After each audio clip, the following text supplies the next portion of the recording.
You all are doing well and great. आज से मी एन दी 522 अप्लाइड लिंग्विस्टिक इसकी सीरीज स्टार्ट करने जा रहे हैं। थोड़ा सा लेंथी सब्जेक्ट है, इस वजह से बहुत सारे स्टूडेंट को बहुत ज़्यादा डिफिकल्ट लगता है। इतना डिफिकल्ट नहीं है, मैंने खुद कवर किया, इसके एग्जाम दिए, अच्छे मार्क्स आए हैं, इंपॉर्टेंट पॉइंट्स किए हैं और लिटरली वही सारे पॉइंट्स जो हैं वो एग्जाम में भी आए हैं। जब भी कोई लेंथी सब्जेक्ट होता है तो हमेशा उसमें एक्स्ट्रा मटीरियल डाला जाता है, जस्ट हमारी अंडरस्टैंडिंग के लिए कॉन्सेप्ट को मजीद वाज़िया करके बताया जाता है। बट अगर आप रियलिटी में उन चीज़ों को देखें तो उनमें से बहुत सारी कम और बहुत शॉर्ट कॉन्सेप्ट्स होते हैं जिन्हें याद करना होता है। ठीक है, बाकी इसमें टोटल 15 लेसन हैं, इनमें हमारे पास 7 और 8 लेसन जो है वो I think mid term exams जो हैं उनके लिए हैं और बाकी जो होंगे वो हमारे फाइनल टर्म एग्जाम्स के लिए। लेसन 1 में हमारे पास इंट्रोडक्शन है अप्लाइड लिंग्विस्टिक्स का। एक्चुअली ये हैंड आउट जो है ये अप्लाइड लिंग्विस्टिक की फील्ड को ही कवर करते हैं, इस वजह से काफ़ी डिटेल में उस कॉन्सेप्ट को बताया गया है। ठीक है, पहला टॉपिक जो है उसमें बताया गया international association of applied linguistics. ये एब्रीविएशन याद कर लें, काफ़ी इंपॉर्टेंट है, मैनी टाइम जो है वो रिपीट हुआ है, इस वजह से आपको पता होना चाहिए। उसके अलावा अप्लाइड लिंग्विस्टिक्स की यहाँ पर डेफिनेशन है जिसको मैंने हाईलाइट किया है, वो आप लोगों को बताती हूँ कि क्या है। Applied linguistic is an interdisciplinary field. Interdisciplinary field किसे कहते हैं कि एक ही फील्ड में combination of multiple academic disciplines. ठीक है, इन सिंपल वर्ड्स आप कह सकते हैं कि combination of multiple academic disciplines into one activity. ठीक है, ये बहुत सारी फील्ड्स को अपने घेरे में लेता है, ठीक है, अपने हाथे में लेता है। उसके अलावा ये एक इंटरडिसिप्लिनरी फील्ड होने के साथ साथ ये टैकल करती है रियल वर्ल्ड लैंग्वेज के साथ और कम्युनिकेशन प्रॉब्लम्स के साथ। ठीक है, अब कैसे टैकल करती है? लिंग्विस्टिक थेरीज का इस्तेमाल करके, मैथड्स का इस्तेमाल करके और न्यू लिंग्विस्टिक फ्रेमवर्क को क्रिएट करके। ठीक है, यहाँ पर ये डेफिनेशन के साथ साथ मैं आपको बता रही हूँ। ठीक है, तो आप लोगों को अंदाज़ा हो जाएगा, आप लोग अपने वर्ड्स में भी लिख सकते हैं। जैसे कि यहाँ पर देखें कि ये एक इंटरडिसिप्लिनरी फील्ड है of research and practice. Deal क्या करती है? Practical problems of language and communication. ठीक है, उसके अलावा डील किस तरह से करती है? मुख्तलिफ थेरीज और मैथड्स और न्यू लिंग्विस्टिक फ्रेमवर्क को क्रिएट करके उनका इस्तेमाल करके जो लैंग्वेज प्रॉब्लम्स के साथ टैकल करती है या उसके साथ डील करती है। ठीक है, उसके मजीद ये क्या करता है? ये कवर करता है वेरियस एरियाज़ को, जैसे कि लैंग्वेज एक्विजिशन है, कम्युनिकेशन डिसऑर्डर है, मल्टीलिंगुअलिज्म है, लैंग्वेज टेस्टिंग है। तो ये सारे एरियाज़ जो है यहाँ पर बताए गए हैं जिनको अप्लाइड लिंग्विस्टिक की फील्ड जो है वो कवर करती है। बहुत ही ज़्यादा इसकी स्कोप है अप्लाइड लिंग्विस्टिक की, क्योंकि ये अपने अहाते में या आप लोग कह सकते हैं कि बहुत सारे एरियाज़ को कवर करता है प्रैक्टिकली। लैंग्वेज सीखते हुए क्या इश्यूज आते हैं, हर चीज़ को ये सिर्फ डिस्क्राइब नहीं करता बल्कि प्रैक्टिकली जो है वो उन सारी फील्ड्स का हमें प्रॉपरली बताता है। ठीक है, उसके अलावा what is language and what is linguistics आप लोगों को पता है। लैंग्वेज क्या है? Basically is a system of communication है यूजिंग वर्ड्स एंड सिंबल्स। ठीक है, और उसके अलावा लिंग्विस्टिक क्या है? साइंटिफिक स्टडी ऑफ लैंग्वेज है। ठीक है, तो ये तो आप लोगों को क्लियर है। अब रॉन मैकॉले के अकॉर्डिंग उसने 7 वेज बताए हैं लैंग्वेज को डिस्क्राइब किया कि एज मीनिंग है, एज साउंड है, एज फॉर्म है, एज कम्युनिकेशन है। तो ये 3-4 पॉइंट्स हैं यहाँ बताए, सॉरी 3-4 नहीं है बल्कि 5-7 पॉइंट्स हैं, ये आप लोगों ने याद करने हैं। ठीक है, उसके अलावा 3 डिफरेंट कॉन्सेप्चुलाइजेशन ऑफ लैंग्वेज है यहाँ बताए गए हैं जो कि लैंग्वेज को ही फर्दर आगे एक्सप्लेन करते हैं। तीनों आप लोग याद कर लीजिएगा, मैं आप लोगों को 1 बाय 1 डिस्क्राइब करती हूँ कि लैंग्वेज क्या है। As a particular representational system based on the biologically rooted language faculty. अब इसका क्या मतलब है? बेसिकली वो यहाँ पर बताना चाह रहे हैं कि ह्यूमंस जो हैं उनमें एक इनेट एबिलिटी होती है लैंग्वेज को अंडरस्टैंड करने की। ठीक है, लैंग्वेज कम्युनिकेशन के लिए उनके अंदर एक इनेट एबिलिटी होती है अल्लाह ताला की तरफ से। ठीक है, तो ये बेसिकली बताना चाह रहे हैं कि क्या है, ये बायोलॉजिकली रूटेड है लैंग्वेज फैकल्टी। फैकल्टी किसे कहते हैं? इस इनेट एबिलिटी को जो है वो हम लैंग्वेज फैकल्टी कहते हैं। ठीक है, जैसे कि कलर्स वगैरह का हमें बायोलॉजिकली पता होता है। ठीक है, तो इन चीज़ों के साथ हमारे बहुत सारे कॉन्सेप्ट्स जुड़े होते हैं, जैसे कि एप्पल है तो वो रेड है। ठीक है, तो ये डिफरेंट कॉन्सेप्ट्स जुड़े होते हैं, आप लोग अंदाज़ा लगा सकते हैं। उसके अलावा सेकंड पॉइंट में as complex and historically evolved pattern of structures. इसका क्या मतलब है? ये जुबान को या लैंग्वेज को एक कॉम्प्लेक्स सिस्टम के तौर पर देखता है। ठीक है, एक पेचीदा सिस्टम, एक डिफिकल्ट वे जो है उसके तौर पर देखता है, जो वक्त के साथ साथ कॉम्प्लेक्स पैटर्न और स्ट्रक्चर के साथ तैयार हुआ है थ्रू आउट द हिस्ट्री। ठीक है, उसके अलावा एज अ सोशल प्रैक्टिस एक तरह से लोग इसमें इंटरेक्ट करते हैं सोसाइटी में। ठीक है, कैरिंग उसके अलावा क्या करते हैं कि डिफरेंट कल्चरल वैल्यूज़ को कैरी करते हैं। ठीक है, मीनिंग को कैरी करते हैं। तो ये सारी चीज़ें ये थर्ड पॉइंट में बताएगी, आप लोग अपने वर्ड्स में लिखेंगे तो ये ज़्यादा ईजी हो जाएगा। उसके अलावा मजीद क्या बताया गया इस पैराग्राफ्स में, इन दोनों पैराग्राफ में क्या बताया गया है कि ये डिफरेंट कॉन्सेप्चुलाइजेशन जो है वो क्या करते हैं कि वेरियस ब्रांचेस और उसकी सब ब्रांचेस को इनकम्पस करते हैं या अपने घेरे में लेते हैं। ठीक है, वो डिफरेंट ब्रांचेस में हमारे पास कौन कौन सी ब्रांचेस हैं? थ्योरेटिकल लिंग्विस्टिक है, फॉर्मल लिंग्विस्टिक है, डिस्क्रिप्टिव लिंग्विस्टिक है। 4-5 पॉइंट्स जो हैं वो आप लोगों ने इनके याद करने हैं। ठीक है, सब ब्रांचेस में फोनेटिक्स है, फोनोलॉजी है, मॉर्फोलॉजी है, सब आप पीछे पढ़ के आ चुके हैं, आप लोगों को बताने की जरूरत नहीं है। और अगर कोई चीज़ ऐसी है जो बताने वाली है तो वो आगे खुद डिस्क्राइब कर देंगे, आप लोगों ने जस्ट ये याद करना है जो पॉइंट्स मैंने यहाँ हाईलाइट किए हैं। ठीक है, उसके अलावा मजीद ये जो पैराग्राफ छोटा सा दिया है इसमें कुछ भी ऐसा एक्सप्लेन नहीं किया गया। उसके अलावा मजीद जो ये थर्ड वाला पैराग्राफ है इसमें क्या बताया गया, उन्होंने बताया है कि ये लैंग्वेज से मुतल्लिक जितनी भी प्रॉब्लम्स हैं, अप्लाइड लिंग्विस्टिक बेसिकली इसकी ब्रांचेज, इसकी सब ब्रांचेज, उन सबको अपने घेरे में लेता है और साथ ही साथ ये क्या करता है कि लैंग्वेज से मुतल्लिक जितनी भी प्रॉब्लम्स हैं उनको हल करने के लिए इन तरीकों के साथ साथ दीगर डिसिप्लिन्स जो हैं या शोबे वगैरह जो हैं उनसे भी काम ले सकता है। ठीक है, तो अब उन शोबों में हमारे पास कौन कौन से हैं, जैसे कि यहाँ पर बताया गया philosophy, education, sociology, feminism, Marxism. तो ये सारी चीज़ें यहाँ बताई गई हैं। ये जस्ट आप लोगों की अंडरस्टैंडिंग के लिए आप लोगों ने जस्ट इसको एक दफ़ा पढ़ लेना है। ठीक है, उसके अलावा बेन रैम्पटन के अकॉर्डिंग एक डेफिनेशन यहाँ पर बताई गई है कि ये डिस्क्राइब करता है अप्लाइड लिंग्विस्टिक को as an open field of interest in language.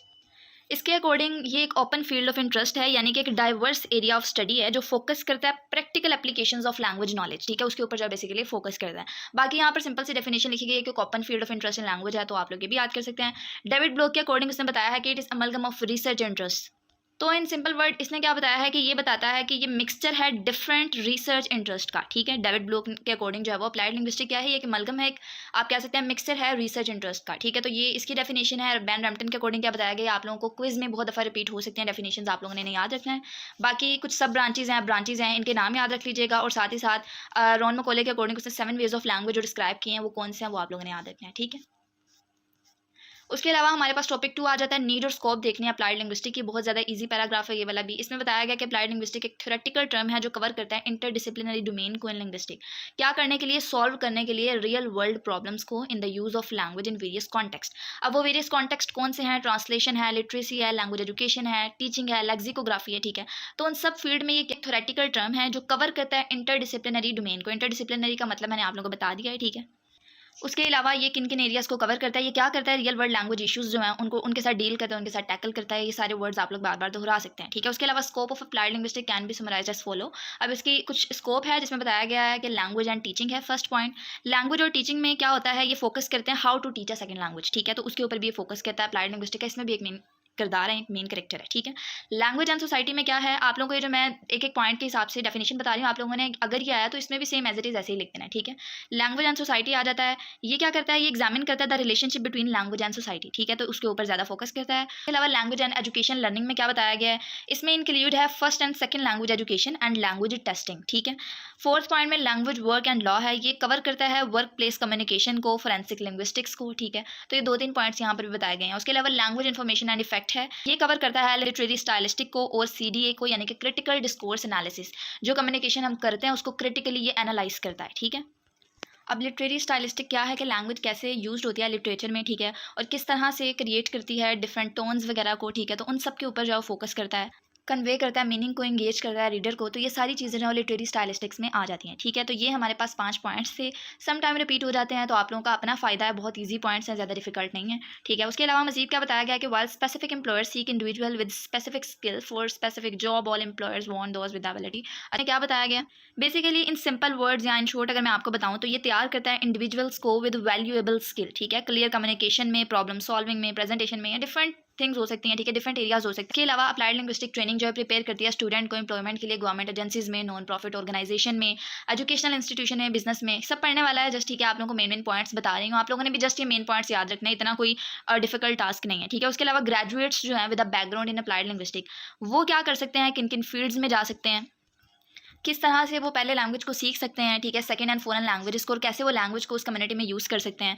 और मजीद उन्होंने बताया है कि करियर एज लैंग्वेज टीचर, उनका किस तरह से ग्रेजुएट जो है वो अपना करियर बना सकता है as a language teacher and language educational expert आ सकता है। स्पीच पैथोलॉजिस्ट जो है वो भी एक फील्ड है, इंटरप्रेटर, ट्रांसलेटर, इन सबकी फील्ड्स में जो है वो ईजीली जॉब ले सकते हैं या जा सकते हैं, ठीक है, अप्लाइड लिंग्विस्टिक के ग्रेजुएट। उसके अलावा मजीद यहाँ पर एक फॉलोइंग लिस्ट ऑफ जॉब मैंने हाईलाइट किया है। ये कुछ जॉब टाइटल्स हैं अप्लाइड लिंग्विस्टिक ग्रेजुएट्स के लिए, जिसमें शामिल है teachers of English as a foreign language और एडिटर, डाटा एनालिस्ट, और मजीद यहाँ पर एडवर्टाइजिंग है, एडमिनिस्ट्रेटिव असिस्टेंट है, बाइलिंगुअल असिस्टेंट है। तो ये मजीद यहाँ पर ये सारे बताए गए हैं जिनमें हमारे पास प्रोबेबली 37 है, ठीक है। तो आप लोगों ने इनको एक दफ़ा रीड कर लेना है, बाकी 3-4 आप लोग फील्ड्स याद रख सकते हैं अगर आप लोगों से पूछा जाए कि अप्लाइड लिंग्विस्टिक ग्रेजुएट किस तरह से और कहाँ एंटर हो सकता है, ठीक है, या किस फील्ड में जा सकता है। ये हमारे पास हमारा सेकंड टॉपिक था। अब हम स्टार्ट करते हैं अपना टॉपिक 3, जिसमें हमारे पास लिंग्विस्टिक एंड अप्लाइड लिंग्विस्टिक के बारे में बताया गया है। लिंग्विस्टिक्स बेसिकली क्या है, एकेडमिक डिसिप्लिन है, डिसिप्लिन है जो कि कंसर्न करता है with the study of language in general. तो अगर तो हम टॉपिक के हिसाब से देखें तो यहाँ पर एक लिंग्विस्टिक्स और एक अप्लाइड लिंग्विस्टिक्स की बात की गई है। लिंग्विस्टिक्स बेसिकली लैंग्वेज को देखता है एज अ होल, स्टडी करता है लैंग्वेज को एज अ होल, जबकि हम अप्लाइड लिंग्विस्टिक की बात करें तो ये यूज़ करता है लैंग्वेज नॉलेज को फॉर प्रैक्टिकल पर्पसेस, ठीक है। तो ये एक इंपॉर्टेंट डिफरेंस है, ये आप लोग याद रख सकते हैं, ठीक है। मुझे एक इंपॉर्टेंट डेफिनेशन मिली थी तो मैंने सोचा आप लोगों को बता दूँ। उसके अलावा नोम चॉम्स्की के अकॉर्डिंग बताया गया, नोम चॉम्स्की के अकॉर्डिंग जो है वो डिस्क्राइब किया गया, वो लैंग्वेज को डिस्क्राइब करता है as a competence and as a performance, ठीक है। कॉम्पिटेंस के लिहाज से वो कहता है कि ये एक तरह से representation of language in the mind, कि हमारे माइंड में लैंग्वेज आ रही होती है बट हम बोलते नहीं हैं, हम प्रैक्टिकली उसको यूज़ नहीं करते, ठीक है। और अगर हम परफॉर्मेंस के लिहाज से देखें तो कैसे लोग लैंग्वेज को एवरीडे लाइफ में यूज़ करते हैं, तो वो हमारे पास परफॉर्मेंस में आ जाता है, ठीक है। तो ये 3 पॉइंट्स हैं लिंग्विस्टिक्स है, कॉम्पिटेंस है, परफॉर्मेंस है। कॉम्पिटेंस परफॉर्मेंस जो नॉम चॉम्स्की के अकॉर्डिंग बताया गया, तो ये आप लोगों ने याद रखना है। आप लोगों को शायद आप लोग पहले पढ़ चुके हैं, आप लोगों के लिए डिफिकल्ट नहीं। उसके अलावा यहाँ पर चॉम्स्की लिंग्विस्टिक के अलावा भी we have other kinds of आप कह सकते हैं लिंग्विस्टिक्स, जिनमें हमारे पास सोशल लिंग्विस्टिक्स है, हमारे पास फंक्शनल लिंग्विस्टिक है, कॉर्पस लिंग्विस्टिक है, अप्लाइड लिंग्विस्टिक है। तो ये 3-4 फील्ड्स यहाँ पर बताई गई हैं, ठीक है। अब सोशल लिंग्विस्टिक्स में क्या होता है, स्टडी करता है the relationship between language and society, जैसा कि मैंने आप लोगों को बता दिया है। या फिर आप लोग ये भी कह सकते हैं कि लैंग्वेज जो है वो स्टडी करता है लैंग्वेज को सोशल ग्रुप्स में, ठीक है।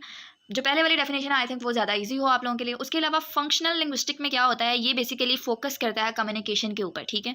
उसके बाद कॉर्पस लिंग्विस्टिक क्या करता है, ये वर्ड फ्रिक्वेंसीज जो है उनको देखता है, ठीक है, लुकिंग एट वर्ड फ्रिक्वेंसीज। उसके अलावा इन डिटेल अगर मैं कॉर्पस लिंग्विस्टिक की बात बताऊँ, कॉर्पस लिंग्विस्टिक की डेफिनेशन बताऊँ, तो ये जो है वो लार्ज कलेक्शन ऑफ रिटन और स्पोकन टेक्स्ट जो होता है उसको एनालाइज करता है, ठीक है, उसका यूजेज देखता है, ठीक है, कॉर्पस लिंग्विस्टिक। के अलावा अप्लाइड लिंग्विस्टिक का बताया गया कि वो यूज़ करता है लैंग्वेज रिसर्च को और उसको अप्लाई करता है रियल वर्ल्ड प्रॉब्लम्स को सॉल्व करने के लिए, ठीक है।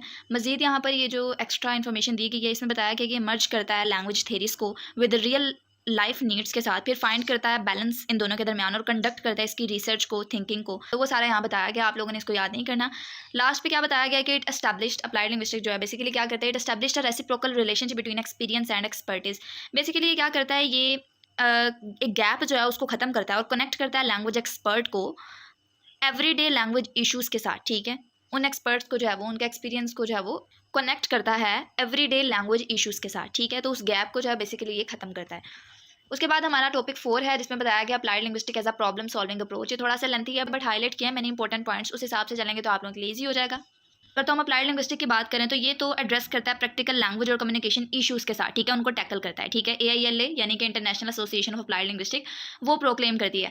उसके अलावा यहाँ पर द टर्म प्रॉब्लम जो है, अब जो टर्म प्रॉब्लम है ये कॉन्सेप्ट जो है वो थोड़ा सा मिसलीडिंग हो सकता है, ठीक है। ये रिसर्च सवालात या किसी ऐसी चीज़ का हवाला दे सकता है जिसे दुरुस्त करने की ज़रूरत है, ठीक है। तो इन्हें फोकस करना चाहिए, तवज्जो देनी चाहिए ऑन सॉल्विंग इश्यूज़, ना कि इस एरिया को प्रॉब्लम के तौर पर देखना चाहिए, ठीक है। तो यहाँ पर the term problem does raise issues of it on, यानी कि ये जो वर्ड है ये थोड़ा सा मिसलीडिंग कॉन्सेप्ट दे सकता है, ठीक है। तो उसके बारे में बताया गया है कि एक एरिया को प्रॉब्लम के तौर पर देखने की बजाय जो है वो प्रॉब्लम्स का सोल्यूशन फाइंड करना चाहिए, ठीक है। तो उसके अलावा नेक्स्ट जो है इसमें बताया गया कॉलिंग एरियाज और topics problem foster that attitude that there is something wrong with them. तो इसमें वही बताया गया है कि ये जो है वो एरिया को प्रॉब्लम के तौर पर देखने की बजाय जो है वो सॉल्विंग इश्यूज़ के ऊपर जो है वो सॉल्विंग इश्यूज़ के ऊपर जो है वो फोकस करना चाहिए। फॉर एग्जांपल लैंग्वेज टीचिंग जो है वो एक प्रॉब्लम नहीं है जिसे सॉल्व करने की ज़रूरत है या करना चाहिए, लेकिन ये प्रेजेंट कर सकता है चैलेंजेस को, जिसे अप्लाइड लिंग्विस्टिक जो है वो टैकल करता है, ठीक है। तो यहाँ पर यही सारी बातें बताई गई हैं। उसके अलावा उन्होंने बताया अप्लाइड लिंग्विस्टिक बेसिकली सॉल्व क्या करता है। यहाँ पर एक्स्ट्रा इन्फॉर्मेशन दी गई है कि अगर आप चाइल्ड स्पीच के बारे में परेशान है, you are worried about your child speech, you are more likely to go to speech therapist than an applied linguistic. तो यहाँ पर वही सारे पॉइंट्स बताए गए हैं।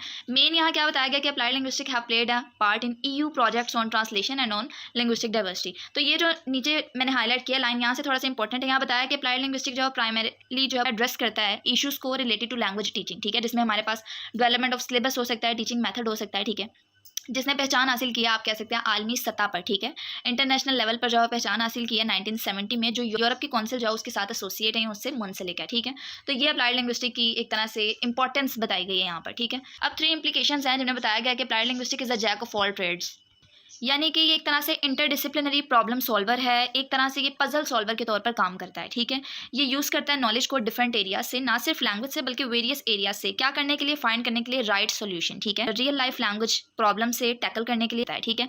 मजीद उसमें बताया है कि linguistic is interdisciplinary, the applied linguistic is expected to how little about many areas not only of language but also philosophy, sociology, computer. तो ये इन सब एरियाज़ में क्या करता है कि इन सब एरियाज़ में प्रॉब्लम सॉल्वर के तौर पर एक तरह से काम करता है। उसके अलावा ये एक्स्ट्रा पॉइंट है। उसके अलावा सेकंड में क्या बताया गया कि applied linguistic is a go between not an enforcer, a servant not a master, यानी कि ये इन्फोर्सर के तौर पर काम नहीं करता। इन सिंपल वर्ड्स अगर बताया जाए तो ये हमें ये नहीं कहता कि you should follow this way of language teaching, यानी कि आपको ये वे फॉलो करना चाहिए या आपको करना ही होगा, बल्कि ये कहता है कि आप इसका ये भी सोल्यूशन या ये भी वे जो है वो इसको इस्तेमाल कर सकते हैं। You could try this way of language teaching and see whether it works for you, कि क्या ये आप लोगों के लिए काम करता है कि नहीं। तो ये डिफरेंट हमें सोल्यूशन प्रोवाइड करता है और हमें इन्फोर्स नहीं करता है, एज एन इन्फोर्सर काम नहीं करता, ठीक है। तो इसमें यही बताया गया है कि applied linguistic can deal with a complex and multi faceted problems आप कह सकते हैं। उसके अलावा ये कंट्रीब्यूट करता है their own interpretation and advice, और यहाँ पर एक पॉइंट है रेदर देन सेइंग। तो ये सारा आप लोगों को यहाँ से समझ आ जाएगी, आप लोग 1-2 पॉइंट्स के हिसाब से देख लें। उसके अलावा अप्लाइड लिंग्विस्टिक क्या करता है, ये प्रोवाइड करता है गाइडेंस और एड्रेस करता है ट्रिकी लैंग्वेज प्रॉब्लम्स को, फोकस करता है क्लाइंट्स और टीचर नीड्स के ऊपर, ठीक है। थर्ड पॉइंट में share description of any area of language is not applied linguistic as such but descriptive linguistics. अब यहाँ पर बताया गया in simple word in short मैं बताऊँ तो अप्लाइड लिंग्विस्टिक उन्होंने कहा is different from descriptive linguistic. ठीक है, ये फोकस करता है ऑन प्रैक्टिकल प्रॉब्लम सॉल्विंग, या आप कह सकते हैं कि ऑन सॉल्विंग प्रॉब्लम्स प्रैक्टिकली, इसके ऊपर ये फोकस करता है। अब यहाँ पर क्या बताया गया कि some areas concerned with the description of language are regarded as applied linguistics, other are not. Make a corpus analysis of an area or carry out a conversational analysis and you are doing. अच्छा, in simple word अगर मैं आपको बताऊँ तो उन्होंने कहा है कि एक्सप्लेनिंग लैंग्वेज के कैसे काम करती है ये अप्लाइड लिंग्विस्टिक नहीं है। कुछ लैंग्वेज एरियाज इसके पार्ट हैं जिसमें वो क्या करते हैं कि वो एनालाइज करते हैं लैंग्वेज यूज पर, कन्वर्सेशन को जो है वो एनालाइज करते हैं, जबकि दूसरे जो है वो डिस्क्राइब करते हैं लाइक ग्रामर। ठीक है, तो वो इसके पार्ट नहीं है, वो अप्लाइड लिंग्विस्टिक नहीं है। तो सिर्फ डिस्क्राइब करना प्रॉब्लम सॉल्व नहीं करता, बल्कि बहुत सारे पार्ट्स जो हैं वो प्रैक्टिकली आप कह सकते हैं कि इसमें हिस्सा लेना जो वो अप्लाइड लिंग्विस्टिक है। सिर्फ डिस्क्राइब ही नहीं करना बल्कि उसका प्रैक्टिकली सोल्यूशन देना जो वो अप्लाइड लिंग्विस्टिक है। आई होप सो कि आप लोगों को यहाँ से समझ आ गई होगी। लास्ट मैंने बताया कि making a description is not in itself solving a problem even it may contribute to the solution. तो वो यही बात आ गई कि प्रैक्टिकली सॉल्व करना भी इसमें शामिल है। मजीद यहाँ पर बताया गया कि applied linguistic needs to take itself seriously as a central discipline the language science dealing with real problem. तो वही एक्स्ट्रा इन्फॉर्मेशन बताई गई है। बाकी जो 5th और 6th टॉपिक है वो थोड़ा लेंथी है और काफ़ी लेंथी है, उसको मैं नेक्स्ट जो मेरा लेक्चर होगा उसमें कवर करूँगी। अभी मैंने 4 टॉपिक्स कवर किया। आई होप सो कि आप लोगों को इसकी समझ आई होगी। जो चीज़ें छोड़ी हैं इसका हरगिज़ मतलब ये नहीं है कि वो इंपॉर्टेंट थी, अनइम्पोर्टेंट थी, इस वजह से छोड़ी हैं। बाकी अगर आप लोगों को कुछ इंपॉर्टेंट लगे आप लोग भी हाईलाइट कर सकते हैं। किसी चीज़ की समझ नहीं आई तो आप लोग पूछ सकते हैं कमेंट सेक्शन में। बाकी लेक्चर अच्छा लगा है तो काइंडली लाइक करें, लाइक ज़रूर किया करें, क्योंकि लाइक करने से वीडियो जो है दूसरे यूज़र्स तक भी पहुंच पाती है जिन्होंने इसको फाइंड